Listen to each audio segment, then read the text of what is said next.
வணக்கம். இந்தியா கூட்டணி எப்போவுமே ஜெயிச்சுக்கிட்டே இருக்கு. அதுக்கு மக்கள் ஆதரவும் அரசியல்வாதிகள் ஆதரவும் பெருகிக்கிட்டே இருக்கு. இந்த கூட்டணியின் வெற்றியை பார்த்து அதன் பிரதமர் வேட்பாளருக்கு உலக நாடுகள் பாராட்டு தெரிவித்துக் கொண்டே இருக்கிறார்களே, அதை பார்த்து இந்த வெளிநாட்டு கூட்டணி கட்சியினர் ஏன் வயிறு எரிஞ்சுக்கிட்டே இருக்காங்கன்னு தெரியல. 3வது முறையா நேரு மட்டும்தான் பிரதமர் ஆகணுமா?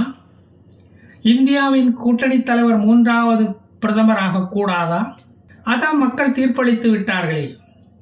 எது இந்தியாவின் கூட்டணி, எது இந்தியாவின் எதிர்க்கட்சி கூட்டணி அப்படின்னு தெளிவாக காட்டிவிட்டாங்களே. அப்புறம் என்ன? அடுத்த முறை இதைவிட பலமான தந்திரங்களை உபயோகித்து எப்படி ஜெயிக்கலாம்னு அந்த வழிமுறைகளை ஆராய்வதை விட்டுவிட்டு கூட்டணியில் இருக்கிறவனும் ஓடி போயிட்டானேன்னு கவலைப்பட்டா ஏது நடக்குமாயா? எதுவும் ஆகுமா? கால் காசுக்கு பிரயோஜனம் உண்டா?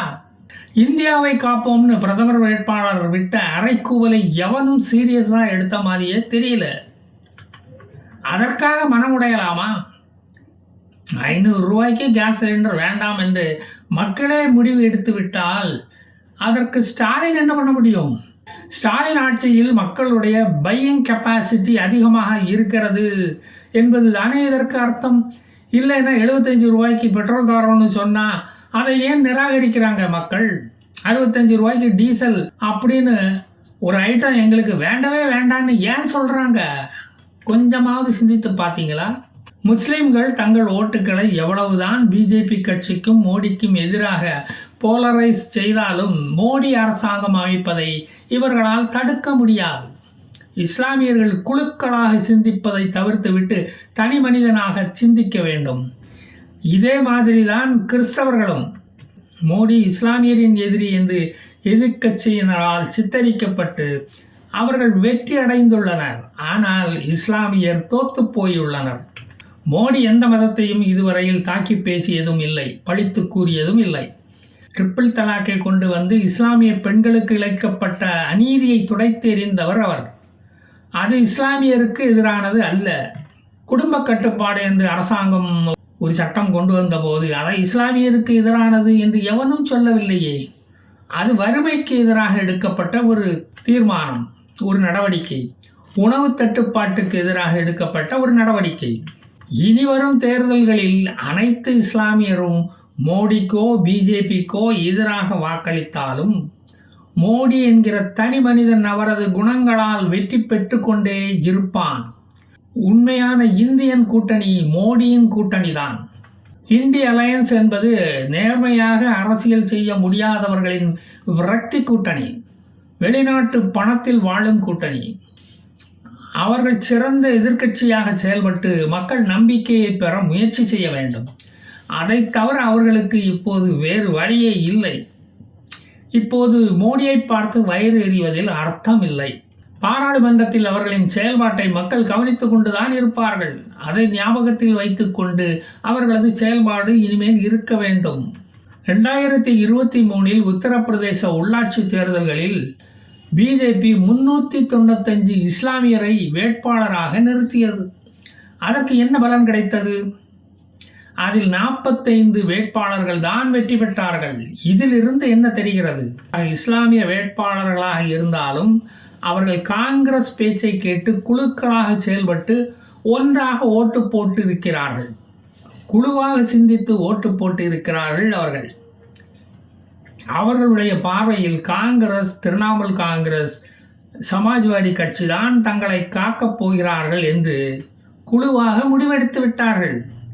இதுதான் அந்த எலெக்ஷன் காட்டிய நீதி. ஆனால் அரசாங்கம் அமைவதற்கான பெரும்பான்மை கிடைக்கவில்லை. இனியும் அதை அவர்கள் பெற முடியாது என்பதை இஸ்லாமியர்கள் உணர வேண்டும். இப்படி குழு சிந்தனையால் அதை தனக்கு சாதகமாக பயன்படுத்துவது காங்கிரஸ், திமுக போன்ற மதவாத கட்சிகள், ஏமாறுவது இஸ்லாமியர்கள், அதை வேடிக்கை பார்ப்பது இந்து மக்கள். இவர்களின் மனநிலையை தெரிந்து கொண்ட பிஜேபியும் இஸ்லாமிய வேட்பாளர்களை நிறுத்துவதை குறைத்து கொண்டது. அதனால் தான் 2024 தேர்தலில் அதிகமாக இஸ்லாமிய வேட்பாளர்களே இல்லை. உத்தரப்பிரதேசத்தில் இதனால் நஷ்டப்பட்டது இஸ்லாமியர்கள் தான் என்பதை இஸ்லாமியர்கள் புரிந்து கொள்ள வேண்டும். தனது சொந்த நாட்டிலேயே பாலஸ்தீனர்களைப் போல தனிமைப்பட்டு அந்நியப்பட்டு போய் எந்த பலனும் இல்லாமல் நிற்கிறார்கள். இப்போது ஓவைசி எந்த சாதனையும் செய்யப் போவதில்லை. இதுதான் வெறுப்பு அரசியலின் பலன். இஸ்லாமிய தீவிரவாதிகள் உருவாவதை தடுக்காமல் இஸ்லாமியர்கள் இருக்கிறார்கள். குற்றம் நிகழ்வதை தடுக்காமல் வேடிக்கை பார்ப்பதும் ஒரு குற்றம்தானே. மற்ற மத இன மக்களை அவர்கள் வெறுக்கிறார்கள் அல்லது மற்றவர்கள் இவர்களை சந்தேக கண் கொண்டு பார்க்கிறார்கள். சமீப காலமாக இதுதான் நடந்து கொண்டிருக்கிறது. கிறிஸ்தவர்களும் குழு மனநிலையை உடையவர்கள்தான். ஓட்டு போடுவது யாருக்கு என்று சர்ச்சுகளில் முடிவு எடுக்கப்படுகிறது. இப்போது இந்துக்களும் குழு மனநிலையில் செல்ல முடிவெடுக்க தூண்டப்படுகிறார்கள். இந்த மாதிரி ஹேர்டு ஓட்டிங் நடப்பது நல்லதல்ல. மத கலவரங்களுக்குத்தான் அது வழிவகுக்கும். அப்புறம் நீயா நானா மனநிலை ஏற்படும். எந்த கோபிநாத் வந்தாலும் பிரச்சனை தீராது. பழங்காலத்தில் மலை ஜாதியினர் இந்த மாதிரி குழுவாக செயல்பட்டு தனக்குள் ஒரு தலைவனை தேர்ந்தெடுத்து கொண்டு அவன் சொல்படி கேட்டு நடந்ததால் தான் அவர்கள் தனிமைப்பட்டு போனார்கள். இந்திய ஜனநாயகத்தில் இஸ்லாமிய ஓட்டு கிறிஸ்தவ ஓட்டு என்று பிரிந்து ஓட்டு அளித்ததில் இதுவரை அவர்கள் கண்ட பலன்தான் என்ன?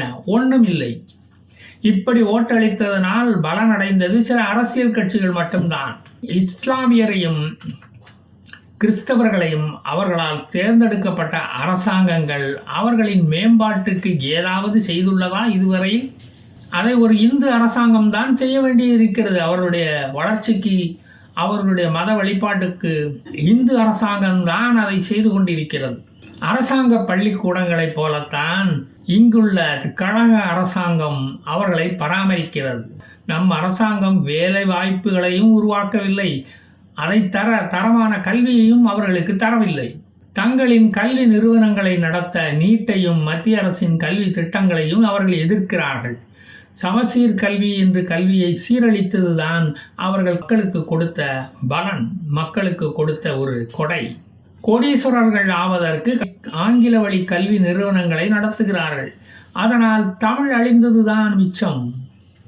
இதனால் 10ஆம் கிளாஸில் 40,000 தமிழ் மாணவர்கள் தமிழ் பாடத்தில் ஃபெயில். வெளியே சொல்லவே வெட்கக்கேடாயிருக்கிறது. லஞ்சம் பெறும் வாக்காளன் லஞ்ச அரசாங்கத்தை தான் உருவாக்க முடியும். அவர்களது சிந்தனைக்கு தகுந்தபடிதான் அரசாங்கமும் கிடைக்கும். பிளாக்கில் டிக்கெட் வாங்கி சினிமா பார்ப்பவன் நேர்மையாக சிந்தித்தா ஓட்டு போடுவான். அவனுக்கு நேர்மையான அரசாங்கம்தான் கிடைக்குமா? சிறுபான்மையினருக்கு அடிவருடி அரசியல் செய்பவன் நேர்மையாளனாகவா இருப்பான்? இஸ்லாமியனும் கிறிஸ்துவனும் பிஜேபிக்கு வாக்கு அளிக்காவிட்டாலும் பிஜேபி ஜெயித்து கொண்டுதான் இருக்கும். அது அழியும் கட்சி அல்ல. மத சாயம் பூசி பிஜேபியை வீழ்த்தவே முடியாது. மதங்களை வைத்து அரசியல் செய்து நீதி தேவதையின் கண்களை கட்டி போட்டது போல பாரத மாதாவின் கைகளை கட்டி போட முடியாது. அவளின் சிம்ம ஊர்வலம் நாட்டுக்குள் நடந்து கொண்டுதான் இருக்கும்.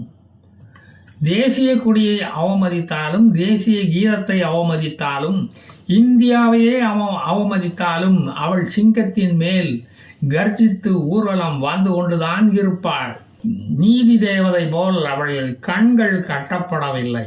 நாமம் போடாத அண்ணா நாமம் வாழ்க, மக்களுக்கு நாமம் போட்ட கலைஞர் நாமம் வாழ்க, நாமத்தை அளித்த பெரியார் நாமம் வாழ்க என்ற கோஷம் நாமக்கட்டிகள் 40 இனி பாராளுமன்றத்தில் கோஷம் எழுப்பும். அவற்றை நீங்கள் அடிக்கடி இனி கேட்கலாம். இவர்கள் மிளகா பஜ்ஜி சாப்பிட்டு வாழ்ந்தால்தானே கச்சத்தீவை மீட்டு கொண்டு வந்து முதல்வர் காலடியில் கொண்டு வந்து சமர்ப்பிக்க முடியும். இந்தி கூட்டணி ஆட்சி அமையாததால் நஷ்டம் யாருக்கு? மாநில சுயாட்சி பெற அரசியல் சாசனம் திருத்தப்பட போவதில்லை இனி. அதோடு ஆளுநர் பதவியும் தப்பித்தது. ஆளுநர் இப்பதான் நிம்மதியா பெருமூச்சு விடுகிறார். இல்லைன்னா இவங்க கூட்டணி வந்திருந்தா ஆர்டிகிள் 361 நீக்கி ஆளுநரின் அதிகாரத்தையே முடக்கி இருப்பார்களே. சொன்னதை செய்கிறவங்க ஆச்சே. புதுச்சேரிக்கு மாநில அந்தஸ்து வாங்கி கொடுத்த மகான் என்ற பெயரை வாங்கி இருப்பார் நம் முதல்வர். உலக நூலாக ஏற்கனவே இருக்கும் திருக்குறளை தேசிய நூலாக ஆக்கி இருப்பார்கள். இலங்கை அகதிகளுக்கு இந்தியர்களாக குடியுரிமை வாங்கி தந்திருப்பார்கள். ரயில்வேக்கு தனி பட்ஜெட் போட்டு சீனியர் சிட்டிசன் கன்செஷன் கொடுத்திருப்பார்கள். புதிய கல்விக் கொள்கையை ரத்து பண்ண முடியாம நீட் எக்ஸாமுக்கு படிக்க வேண்டியதா இருக்கே. இப்போ தகுதியில்லாத பெண்களுக்கும் 1000 ரூபாய் கொடுக்க முடியல. மகளிர் சுய உதவி குழுக்களுக்கு 10 லட்சம் ரூபா வட்டி இல்லாமல் கொடுக்க முடியல. ஏன்னா ஆட்சிக்கு வர முடியல. தேசிய நெடுஞ்சாலைகளில் உள்ள காங்கிரஸ் கொண்டு வந்த சுங்கச்சாவடிகளை எடுக்க முடியல. அதை யோகி மாதிரி புல்டோசர் வச்சு உடைக்கவும் முடியல. சாதி வாரியாக கணக்கெடுப்பு நடத்த முடியல. ஜிஎஸ்டி சட்டத்தை திருத்த முடியல. விவசாயிகளுக்கு குறைந்தபட்ச ஆதார விலையை கொடுக்க முடியல. மாணவர்களின் கல்வி கடனை ரத்து பண்ண முடியல. 500 ரூபாய்க்கு கேஸ் சிலிண்டரும் 75 ரூபாய்க்கு பெட்ரோலும் 65 ரூபாய்க்கு டீசலும் கொடுத்து சுற்றுப்புற காசை மாசுபடுத்த முடியல.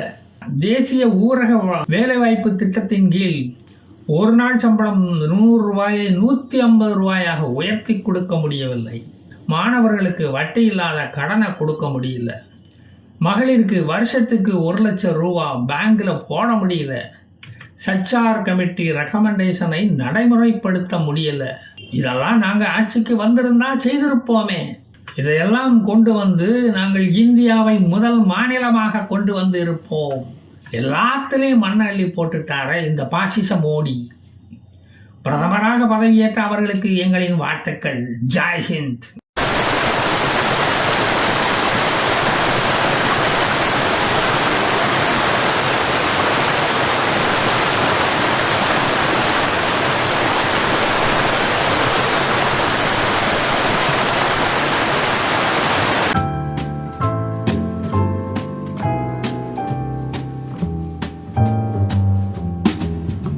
you